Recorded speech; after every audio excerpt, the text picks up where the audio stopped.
সুপ্রিয় শিক্ষার্থীবৃন্দ, আশা করি সবাই ভালো আছো। সবাইকে অনেক অনেক শুভেচ্ছা। আজকে আমরা যে বিষয়টি নিয়ে আলোচনা করব সেটি হচ্ছে একাদশ ও দ্বাদশ শ্রেণীর অর্থনীতি দ্বিতীয় পত্রে প্রথম অধ্যায়। অধ্যায়টির নাম বাংলাদেশের অর্থনীতি পরিচয়। আজকে আমরা এই অধ্যায়টিকে যে বিষয়টি নিয়ে আলোচনা করব সেটি হলো বাংলাদেশের অর্থনীতির ঐতিহাসিক পটভূমি, অর্থাৎ বিভিন্ন শাসনামলে বাংলাদেশের অর্থনৈতিক অবস্থা কেমন ছিল এবং তা ক্রমে রূপান্তরিত হয়ে কীভাবে বর্তমানের অর্থনৈতিক অবস্থাটি পরিণত হয়েছে সেটি নিয়ে আলোচনা করে আজকের মূল লক্ষ্য। তাহলে আমরা মূল আলোচনাতে চলে যাই। একাদশ ও দ্বাদশ শ্রেণী অর্থনীতি দ্বিতীয় পত্র প্রথম অধ্যায় বাংলাদেশের অর্থনীতি পরিচয়।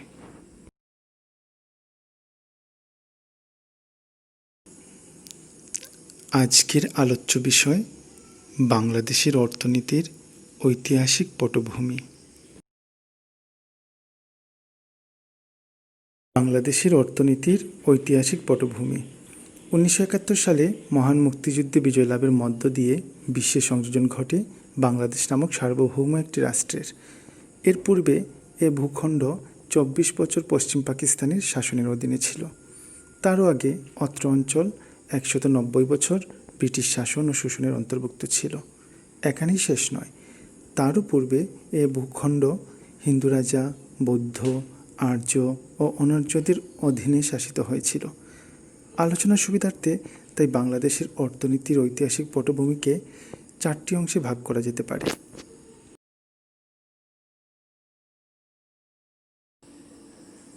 1. ব্রিটিশ পূর্ব শাসনামল। এই শাসনামলের অন্তর্ভুক্ত রয়েছে অনার্য, আর্য, বৌদ্ধ, হিন্দু রাজা ও মুসলিম শাসনামল। একে 2টি অংশে বিভক্ত করা যায়। ক. আদি ও হিন্দু যুগ, যার সময়কাল প্রাচীনকাল থেকে 1200 খ্রিস্টাব্দ পর্যন্ত। খ. মুসলিম যুগ, যার সময়কাল 1200 খ্রিস্টাব্দ হতে 1757 খ্রিস্টাব্দ পর্যন্ত। 2. ব্রিটিশ শাসনামল, যার সময়কাল 1757 খ্রিস্টাব্দ হতে 1947 খ্রিস্টাব্দ পর্যন্ত। 3. পাকিস্তান শাসনামল, যার সময়কাল 1947 খ্রিস্টাব্দ হতে 1971 খ্রিস্টাব্দ পর্যন্ত। 4. স্বাধীন বাংলাদেশ, 1971 সাল হতে বর্তমান সময় পর্যন্ত।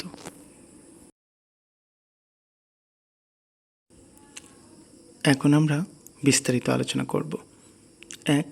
ব্রিটিশ পূর্ব শাসনামল। ক. আদি ও হিন্দু যুগ, অনার্য, আর্য, বৌদ্ধ ও হিন্দু রাজা। আদিকাল হতে এ ভূখণ্ডে অনার্যরা বসবাস শুরু করে, তারপর আর্য ও বৌদ্ধদের আগমন ঘটে, তারপর শুরু হয় হিন্দু রাজাদের শাসন। সুপ্রাচীনকাল হতে এই অঞ্চলের মানুষের প্রধান উপজীবিকা ছিল কৃষি। সমাজ ব্যবস্থা ছিল কৃষি নির্ভর। সমাজ সংগঠনের একক ছিল গ্রাম। গ্রামীণ জীবনের চাহিদাগুলো গ্রামেই মেটাবার ব্যবস্থা ছিল। খ্রিস্টীয় 5ম শতকে অর্থনীতিবিদ কৌটিল্যের অর্থশাস্ত্রে দুর্লভ কৃমিজাম বা রেশম শিল্প সহ বিভিন্ন শিল্পের কথা উল্লেখ রয়েছে।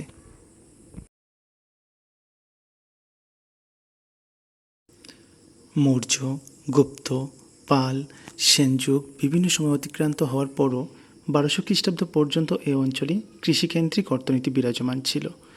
এ সময়ে এ ভূখণ্ড মৃৎশিল্প, হাতির দাঁতের শিল্প, তাম্র, কাঁসাসহ মিশ্র ধাতু শিল্প, কারু ও কুটির শিল্প, নৌশিল্প, কার্পাস শিল্পে সমৃদ্ধ ছিল। চিনি, মসলিন কাপড়, তেজপাতা, মুক্তা, মশলা প্রভৃতি তখন বাইরে রপ্তানি করা হতো।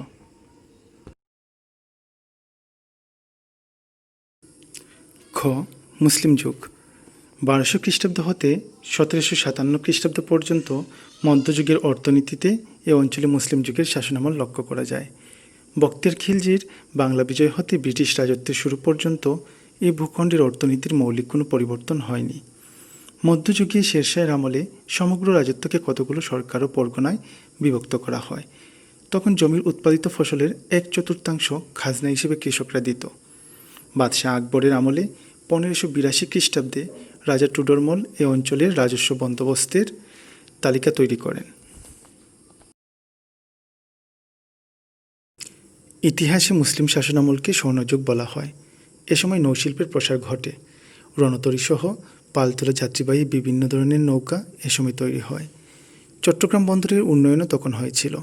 1301 খ্রিস্টাব্দে শামসুদ্দিন ফিরোজ শাহ বিনিময় প্রথা রহিত করে সোনারগাঁয়ে প্রথম মুদ্রার প্রচলন করেন। খাজনা ও রাজস্ব আদায়ে একটা শৃঙ্খলা ফিরে আসে। ব্যবসা বাণিজ্যে উল্লেখযোগ্য অগ্রগতি সাধিত হয়। মুঘল বাদশাহের আমলে জায়গিরদাররা ছিল প্রকৃতপক্ষে রাজস্ব আদায়ের ক্ষেত্রে ইজারাদার, অর্থাৎ তারা রাজস্ব সংগ্রহ করত, বিনিময়ে বাদশাহকে সেলামি প্রদান করত। অত্র ভূখণ্ডে ইজারাদারি প্রথা কম থাকলেও পরবর্তীতে তা ব্যাপক আকার ধারণ করে। বৈদেশিক বাণিজ্যের কারণে তখন প্রচুর পরিমাণ সোনারূপা আমদানি হওয়ায় বাংলার নবাব দিল্লির বাদশাহকে নগদ অর্থে সেলামি দিতেন। সম্রাট সুবেদারদের কাছ থেকে প্রচুর অর্থ আদায় করতেন। সুবেদাররাও প্রচুর অর্থ সঞ্চয় করতেন। সুবেদার শায়েস্তা খাঁয়ের আমলে এই অঞ্চলে 1 টাকায় 8 মণ চাল পাওয়া যেত। মুঘল আমলের কিছু পূর্ব থেকেই ব্যবসা বাণিজ্য উপলক্ষে বাংলার মাটিতে বিদেশি বণিকদের আনাগোনা শুরু হয়।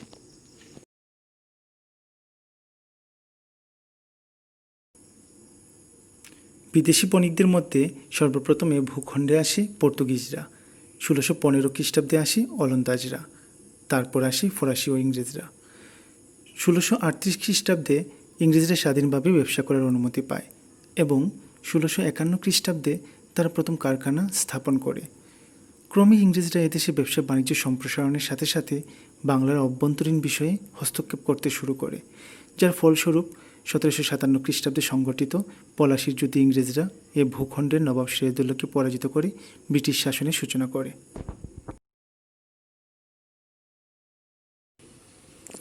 2. ব্রিটিশ শাসন আমল।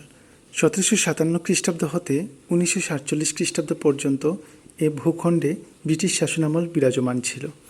তখন বাংলার অর্থনৈতিক অবস্থা শোচনীয় হয়ে পড়ে। কৃষকদের ওপর রাজস্ব আদায়ের জন্য অত্যাচার করা হতো, তাদের ভিটেমাটি ছাড়া করা হতো। দ্বৈত শাসনের অত্যাচারে, চিরস্থায়ী বন্দোবস্তের ফলে, ব্রিটিশ ইস্ট ইন্ডিয়া কোম্পানির শোষণে শিল্প ও বাণিজ্য চরম ক্ষতিগ্রস্ত হয়। 1770 খ্রিস্টাব্দে বাংলা 1176 সমগ্র বাংলায় চরম দুর্ভিক্ষ দেখা দেয়, যা 76-এর মন্বন্তর নামে পরিচিত।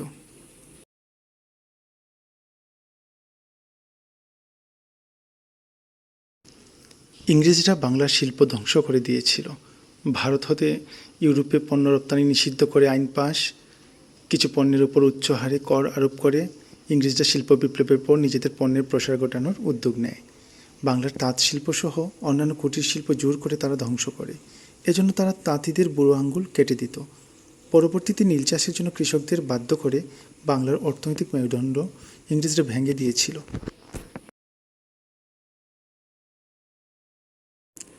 তবে ইংরেজ শাসনামলে এই অঞ্চলে শিক্ষার প্রসার ঘটেছিল। বিভিন্ন শিক্ষা প্রতিষ্ঠান তখন গড়ে ওঠে। পরবর্তীতে সেখান থেকে শিক্ষা লাভকারী জনগোষ্ঠী ব্রিটিশ বিরোধী আন্দোলনে গুরুত্বপূর্ণ ভূমিকা পালন করেন। এছাড়া ব্রিটিশ আমলে পণ্য পরিবহনের স্বার্থে যোগাযোগ ও যাতায়াত ব্যবস্থার কিছু উন্নতি ঘটে। পরবর্তীতে ইংরেজরা এই উপমহাদেশে টিকে থাকতে পারবে না বুঝতে পেরে 1947 সালে ভারত ও পাকিস্তান নামে দুটি রাষ্ট্রের সূচনা করে তাদের শাসনের অবসান করে। বাংলা তখন পূর্ব পাকিস্তান নামে পশ্চিম পাকিস্তানের সাথে যুক্ত হয়।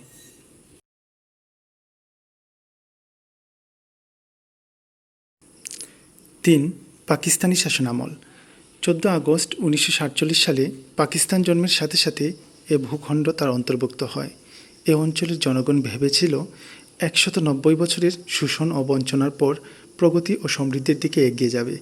কিন্তু পাকিস্তানের 24 বছরের ইতিহাসের দিকে তাকালে দেখা যায় সামাজিক, অর্থনৈতিক, রাজনৈতিক, শিক্ষা ও সংস্কৃতি, ব্যবসা বাণিজ্য, কৃষি, শিল্প সব ক্ষেত্রেই সরকারি নীতি ছিল পশ্চিম পাকিস্তানের অনুকূলে। পূর্ব পাকিস্তানে পাট, তুলাসহ অন্যান্য কৃষিপণ্য সবই উৎপাদিত হতো। রাষ্ট্রীয় আয়ের অন্যতম উৎস ছিল এ অঞ্চল। কিন্তু উন্নয়ন সব ঘটত পশ্চিম পাকিস্তানে।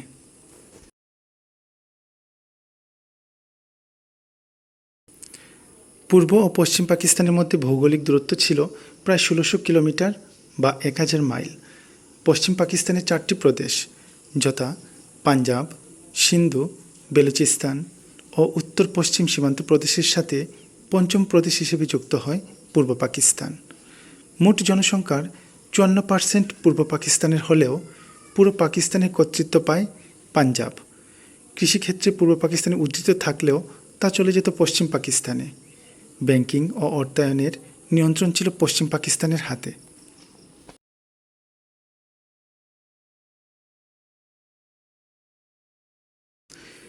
জাতীয় ও মাথাপিছু আয়েও পূর্ব পাকিস্তান পশ্চিম পাকিস্তান হতে পিছিয়ে ছিল।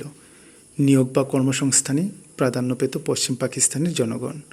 পূর্ব পাকিস্তানের জনগণ উচ্চ পদে আসীন হতে পারত না। আন্তঃপ্রদেশ বাণিজ্যেও বৈষম্য বিরাজমান ছিল। এছাড়া শিল্প কলকারখানা স্থাপন, পরিকল্পনার বরাদ্দ, বৈদেশিক সাহায্য, সম্পদ পাচার প্রভৃতি দিক থেকে পূর্ব পাকিস্তান বরাবরই পশ্চিম পাকিস্তান দ্বারা শোষিত হতো। অর্থনৈতিক বৈষম্য ছাড়াও নানাবিধ বৈষম্যের শিকার পূর্ব পাকিস্তানের জনগণ অবশেষে 1971 সালের মহান মুক্তিযুদ্ধে অবতীর্ণ হয়, যার ফলে 1971 সালের 16 ডিসেম্বর জন্ম হয় স্বাধীন বাংলাদেশের। 4. স্বাধীন বাংলাদেশ। পূর্ব ও পশ্চিম পাকিস্তানের মধ্যে অর্থনৈতিক বৈষম্যই ছিল স্বাধীনতা সংগ্রামের অন্যতম ভিত্তি। স্বাধীনতা লাভের পর থেকেই বাংলাদেশ বিভিন্ন অর্থনৈতিক পরিকল্পনা গ্রহণ ও বাস্তবায়নের মধ্য দিয়ে দ্রুত উন্নতির দিকে এগিয়ে যাচ্ছে। বর্তমানে পাকিস্তানের অর্থনীতির সাথে বাংলাদেশের অর্থনীতির তুলনা করলে দেখা যায় যে মোট জিডিপি প্রবৃদ্ধি, জনসংখ্যা, গড় আয়ু, মাথাপিছু জিডিপি, সাক্ষরতার হার, জনসংখ্যা বৃদ্ধির হার, নবজাতক মৃত্যুর হার, মোট আমদানি, মোট রপ্তানি, মানব উন্নয়ন সূচকে অবস্থান, প্রায় সব ক্ষেত্রেই বাংলাদেশ এখন পাকিস্তান থেকে তুলনামূলক ভালো অবস্থানে রয়েছে।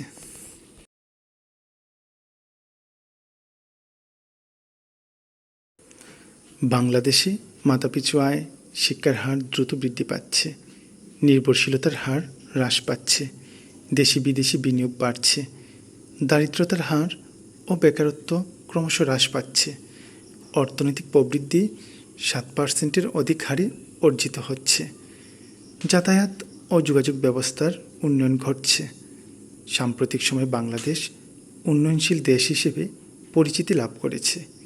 সুতরাং বলা যায় অচিরেই বাংলাদেশ একটি মধ্যম আয়ের দেশে পরিণত হবে এবং দ্রুত উন্নতির দিকে ধাবিত হবে।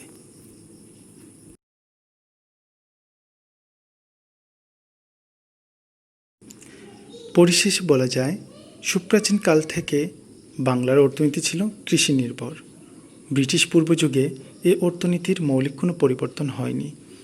ব্রিটিশ যুগে কৃষিভিত্তিক এ অর্থনীতি অনেকাংশে পিছিয়ে পড়েছিল। পাকিস্তান আমলেও তার কোনো পরিবর্তন হয়নি। তবে স্বাধীন বাংলাদেশি অর্থনীতির ব্যাপক পরিবর্তন লক্ষ্য করা যায়। এক্ষেত্রে কৃষির অভূতপূর্ব উন্নয়নের পাশাপাশি শিল্পক্ষেত্রের ভূমিকাও অপরিসীম। প্রিয় শিক্ষার্থী, সবাইকে অনেক ধন্যবাদ ক্লাস দেখার জন্য। আমরা আজকে দেখলাম প্রাচীনকাল থেকে 1200 খ্রিস্টাব্দ পর্যন্ত ছিল আদি ও হিন্দু যুগ এবং 1200 খ্রিস্টাব্দ থেকে 1757 খ্রিস্টাব্দ পর্যন্ত ছিল মুসলিম যুগ। আর এই উভয় যুগটাকে একসাথে বলা যায় ব্রিটিশ পূর্ব যুগ। এখান থেকে জ্ঞানমূলক, অনুধাবনমূলক প্রয়োগ বা উচ্চতর দক্ষতামূলক প্রশ্ন আসতে পারে। এক্ষেত্রে অনেক সময় এদের সময়কালকে, যেমন প্রাচীনকাল থেকে 1200 খ্রিস্টাব্দ অথবা 1200 খ্রিস্টাব্দ থেকে 1757 খ্রিস্টাব্দ পর্যন্ত সময়কাল উল্লেখ করে তোমাদেরকে বলতে পারে যে এই সময়কালে অর্থনৈতিক অবস্থা কেমন ছিল বর্ণনা করো। আবার কখনো বলতে পারে সোনারগাঁয়ে প্রথম বিনিময় প্রথা রহিত করে কে, মুদ্রার প্রচলন করেন, বলতে পারে স্বর্ণযুগ বলা হতো কোন যুগকে, প্রশ্ন করতে পারে প্রাচীন বাংলায় কী কী দ্রব্য রপ্তানি করা হতো, কিসের জন্য প্রাচীন বাংলা বিখ্যাত ছিল। ঠিক তেমনি আমরা পরবর্তীতে ব্রিটিশ যুগ থেকে দেখতে পাই যে প্রশ্ন আসতে পারে এখান থেকে ব্রিটিশ আমলে বাংলার অর্থনৈতিক অবস্থা কেমন ছিল, ব্রিটিশরা কি আমাদের শিক্ষার ক্ষেত্রে কোনো ভূমিকা রেখেছিল কিনা, তারা কিভাবে বাংলার শিল্প ধ্বংস করেছিল, অথবা যোগাযোগ ও যাতায়াতের ক্ষেত্রে ব্রিটিশদের কোনো ভূমিকা ছিল কিনা। আবার কখনো বলতে পারে এই ব্রিটিশ যুগে বাংলার সামগ্রিক অর্থনৈতিক ব্যবস্থা কেমন ছিল সেটি আলোচনা করো। অনুরূপভাবে আমরা পাকিস্তান আমল থেকে বলতে পারি, এখান থেকে পরীক্ষার জন্য খুবই গুরুত্বপূর্ণ প্রশ্ন হচ্ছে পাকিস্তান আমলের অর্থনৈতিক বৈষম্য। তাহলে এই বৈষম্য আমাদের খুব ভালো করে পড়ে নিতে হবে। তারপর স্বাধীন বাংলাদেশ থেকে প্রশ্ন আসতে পারে যে বর্তমানে বাংলাদেশের অর্থনৈতিক অবস্থাটা কেমন, এবং তুমি কি মনে করো বাংলাদেশ একটি মধ্যম আয়ের দেশে পরিণত হতে পারে বা বাংলাদেশ একটি উন্নয়নশীল দেশ? তাহলে আমাদেরকে এই বিষয়গুলো ভালো করে দেখে নিতে হবে।